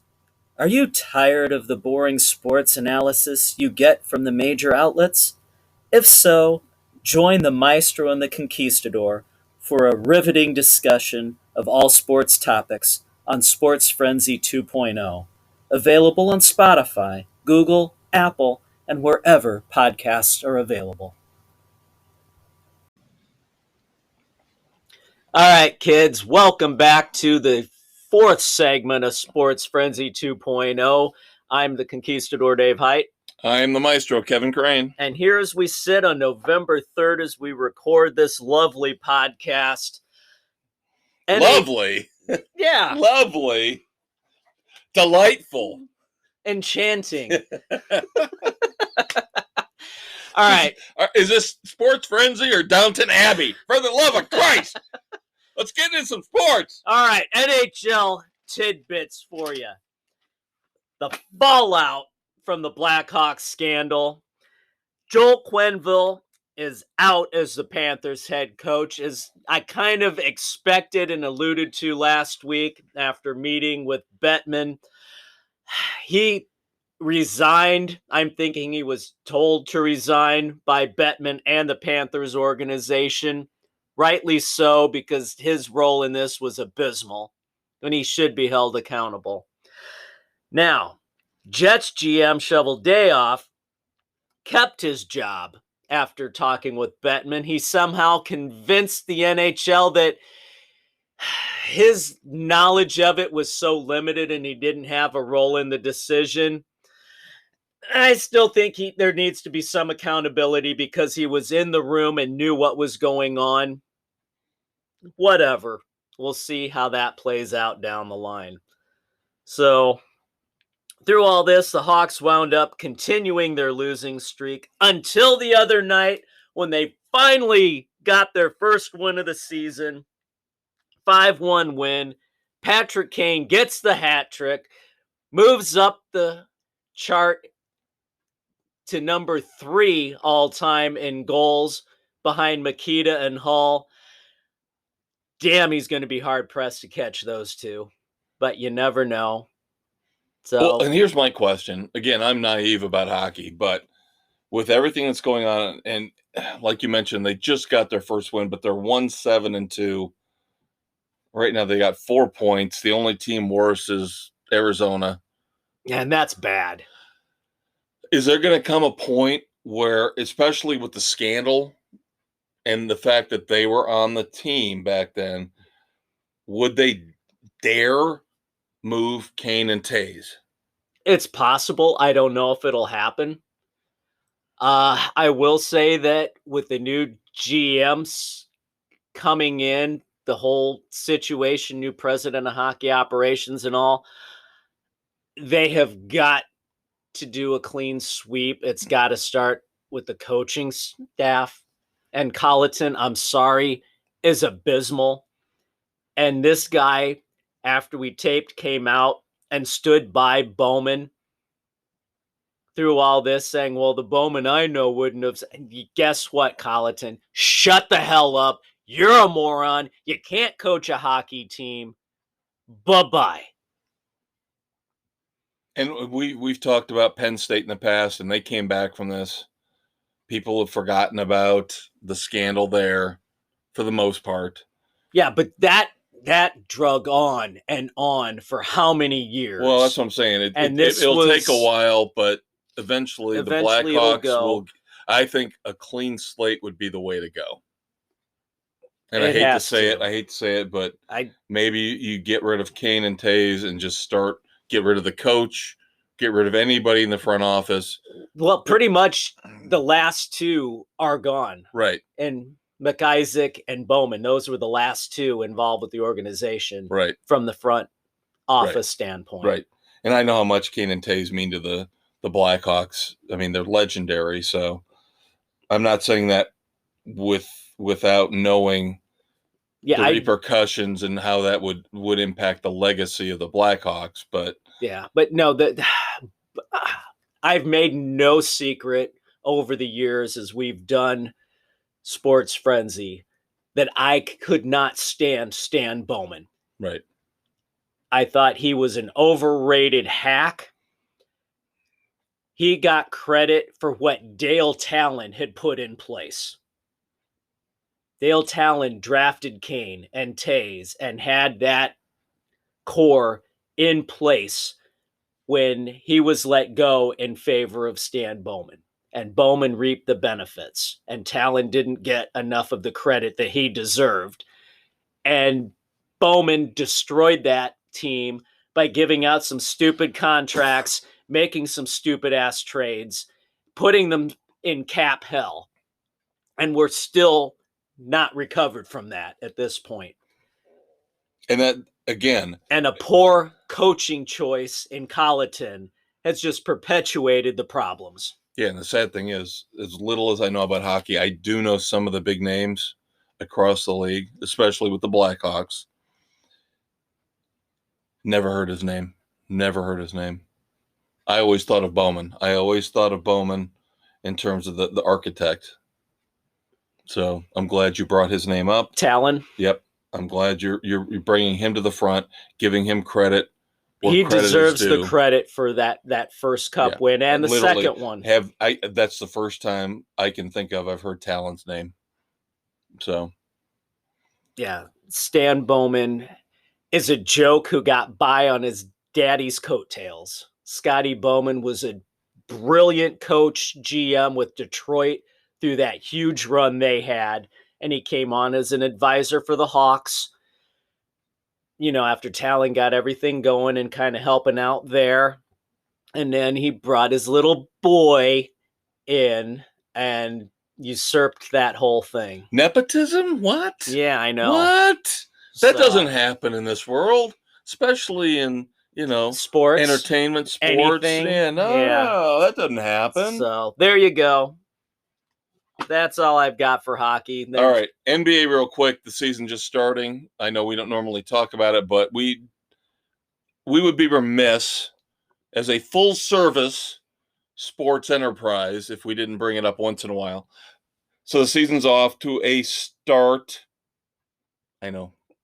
Unexciting. It's not stellar. There's a lot of interesting right now. You've got the Heat, the Bulls, and the Jazz are 6-1. Golden State is bouncing back, even without Klay Thompson. You knew they weren't going to be down. And we talked about him whining about how I should be one of the best players of all time on the NBA's list. Why? You don't play. You're injured all the time. There you go, Mr. Street Clothes. It's Seth Curry. Seth Curry is one of the 10 greatest players already of all time, in my opinion. Yes, he is. He is unconscious. He is formidable. He is devastating. He shows up even when he's dinged up. He's out there gaming it. Yes, and I like his Subway commercials. God damn it.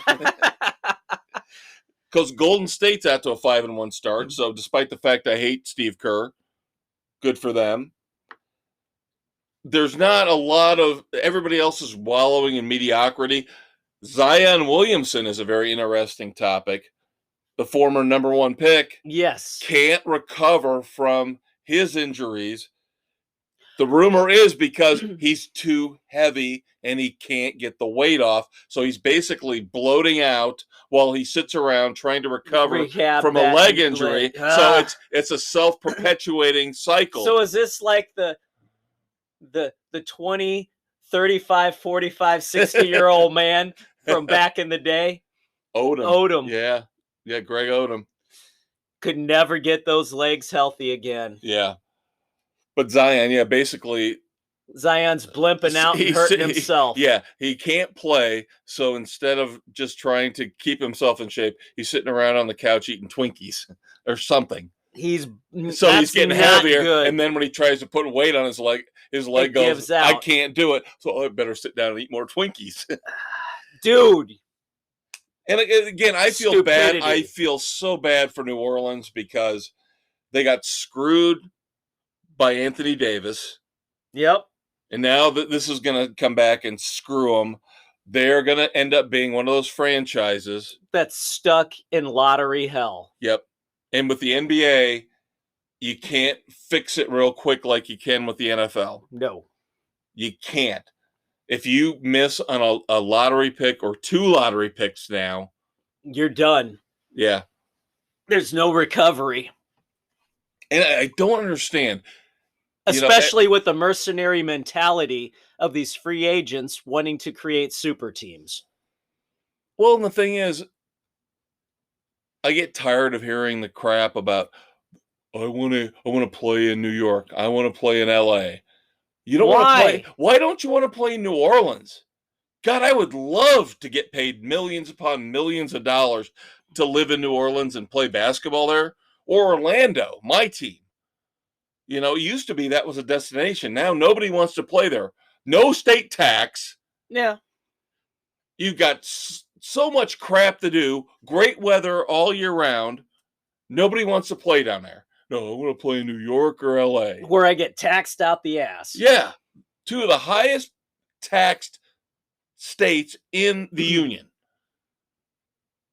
Because Hollywood and because, the glitter and the glamour of Broadway and blah, blah, bullshit. Yeah. Idiots. All idiots. All right, a couple of NFL tidbits that we missed.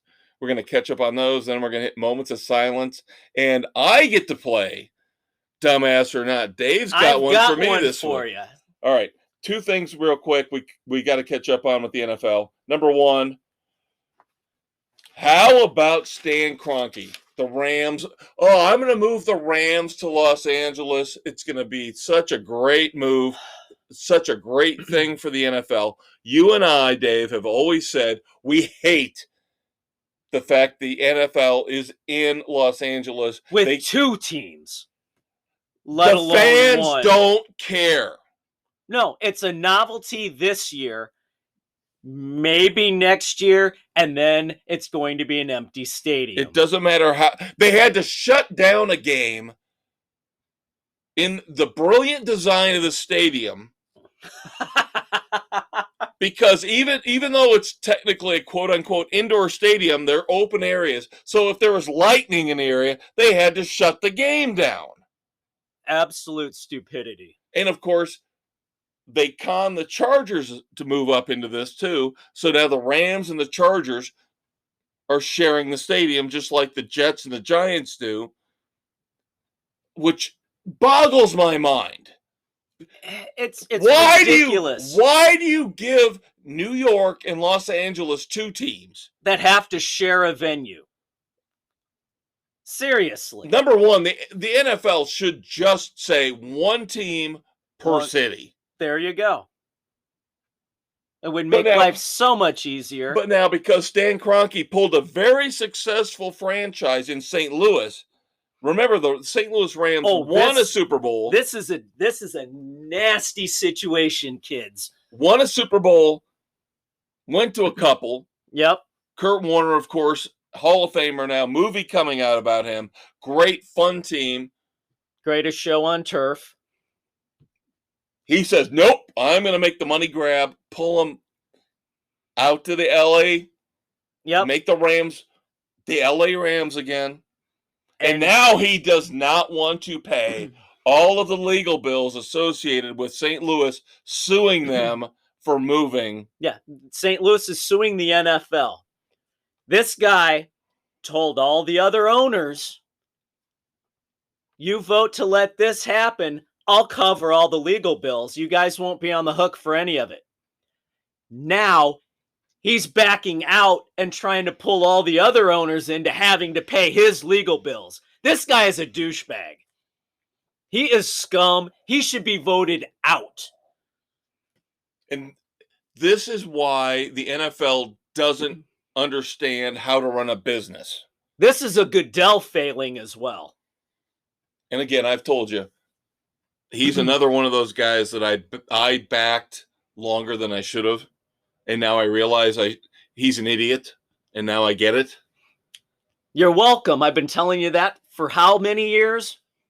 But there are other cities, smaller cities, that would be more rabid fan bases, more willing to buy season tickets. I've always said, Birmingham, Alabama, man, when they had a USFL team, when put any team in Birmingham, they sell out. Remember, this is right near where the Crimson Tide play in Tuscaloosa. That is football country. It's football mecca. You're not putting we don't want another team in Florida. That's not what I'm saying. But the South, they play football year-round in high school. It's not like up north here where you got to shut everything down for 5 months. Right. And it's not like the West Coast. Why can't Alabama they have go to a the beach team? Or they sit around and drink wine and talk about, I don't know why I'm paying 70% taxes. Yeah. I'm not going to go see a football game. Why would you go to a football game in a stadium where sushi is on the menu? I think that sums up our point. There you go. Beer and nachos. That's all you need. Beer and nachos and a good football brat. Team. Yeah, good brat. Now, see, you and I would have an argument about. I liked at our local baseball stadium. They have duck sausage. Oh, that's good. That's a little frou-frou. That's a little. That's a little bougie. That's a little bougie. That's a little bit. Yeah. Yeah, but I'm not going sushi. I don't want sushi at a football game. Are you kidding me? All right. One more point. Moving on to moments of silence. And dumbasses first. No, we do moments first. We'll do moments first. Okay, we'll do moment first. As a Miami Dolphins fan, you have to be a little disheartened with what I read today, where the reason why Deshaun Watson was not traded was because those rumored settlement talks broke down. So again, he's back in football limbo, football hell. And again, I don't even know if the Dolphins were that serious. If what he did, if 70% of it is true, he deserves what he's getting. Yes. But again, I believe in due process, and I don't think he's getting due process. No. He should get a resolution one way or the other. Either he's a scumbag and is out of the league and needs to go to jail, or he needs to find out, yeah, I might have done something a little bit wrong. Funny how in this type of situation that a player is being made to wait this freaking long. How long did it take the NFL to get their owner, Robert Kraft, exonerated? Yep. Yeah. There you go. And there's frickin' racist Roger Goodell again, rearing his ugly head, the rich white owner. No, I'm not going there with that, because then you're going to get into me talking about legalized prostitution. I don't think Robert Kraft did anything wrong. Still a massage situation. I don't care. If he paid for it, he gets what he gets. this is a big political topic Dave and I should not get into. That's right. Because I don't believe if two consenting adults exchange money for certain Services physical rendered. acts, it's a big deal. For services rendered. Deshaun Watson was doing this against the will of the women involved. Robert Kraft paid for services rendered. But I'm just saying that the You're right, situations. though. I don't think it's racist, though. I think it's. Why could? I think if you had a black still owner, two legal issues. I've got issues. All right. Well, we will discuss that another time when maybe Deshaun's situation gets cleared up a little bit. But we have to wrap up our other segments. That's right. Big moments of silence here for one baseball commentator and former player. Yep. Jerry Remy. Yep. Jerry Remy of the Boston Red Sox passed away. Wasn't a legendary player, but grew into a legendary announcer for the team. Yep. Kind of almost would be like Steve Stone passing for me. Or for you. Yeah. Now that he's with the White Sox. But I kind of feel Red Sox Nation. Yeah. They're paying for this. When you've got somebody that solid. Yeah, like a Bob that Uecker, brings it home and becomes part of your household during a game. That voice that you can count on. Yeah. The stories, the trust that's built. Yeah, that hurts. So I'm not a Red Sox fan, but I can feel your pain. I understand it. Dave understands it. We get it. So thoughts and prayers to Red Sox Nation and the family and friends of Jerry Remy. Of course, as we always do at this point in time in our show, we pivot. I get to play Dumbass of the Week. It's time for the Red Foreman Dumbasses of the Week. I have a few, but Dave is going to throw one at me. Dumbass or not, Halloween edition. Now, maybe people are taking this a little too far because of the current black cloud over the Blackhawks organization. Okay. But one of their prospects, Artur Kayumov, for Halloween, dressed up in Arab prayer garb, the shirt, the headdress, holding an AK-47. Going as a terrorist. And his wife or girlfriend dressed up in an Indian sari with the headpiece and stuff. And people are calling them out on it. Are they the dumbass? Yes. Or is it everybody overreacting? No, that's wrong. That's wrong. That's a dumbass. No, you don't dress up like an Arab terrorist. You just can't get away with that. You can't do that. That's going too far. I am all for political incorrectness. I'm all for trying to step over the line as much as you can. Like, here's a related example for Halloween. I was hearing that kids couldn't show up. Their parents were dressing them up like the guards in Squid Game.